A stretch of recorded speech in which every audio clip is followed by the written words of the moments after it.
केलंय माझ्यासाठी? काय केलंय तुझ्यासाठी? अरे मी तुझ्यासाठी तू यायसाठी राजा शिवाजी नावाच्या चित्रपटाचं तिकीट काढलंय, तिकीट. तू नाही येणार काय? नाही मी नाही ना, ते तुमच्या दोघांसाठी फक्त, मी नाही येत तिथे. अरे काय खोटं बोलतो तू, जसं आम्हाला माहितीच नाही, आम्हाला येड्यात काढतो तू. आम्हाला माहितीये तुला राजा शिवाजी चित्रपट दाखवणार आहे. काय बोलत तू? काय बोलतो काय? मी बघतो वयाने बारीक आहे, बुद्धीने नाही. मला येड्यात काढायचं. मी काय काढलं भाऊ तुला?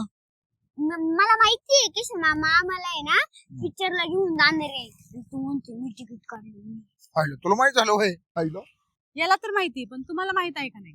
आपल्या राजांचा मावळा म्हणजे युवा उद्योजक किशोरभाऊ नामदेवराव यादव आणि वाडेगावन गावच्या प्रथम लोकनियुक्त सरपंच प्रियंकाताई किशोरभाऊ यादव यांच्या संयुक्त विद्यमाने वाडेगावन गावातील सर्व माता भगिनींना आणि लहान मुला मुलींना राजा शिवाजी हा चित्रपट दाखवण्यात येणार आहे. तर मग लवकरच ज्यांना हा चित्रपट पाहायचा आहे त्यांनी आपापल्या वॉर्डातील ग्रामपंचायत सदस्यांकडे नाव नोंदणी करायची. नाव नोंदणी झाल्यानंतर तुम्हाला वेळ आणि दिनांक ही कळवली जाईल आणि जाण्यासाठी आणि येण्यासाठी तुम्हाला आपल्या वाडेगावन गावातून बस सुद्धा आहे.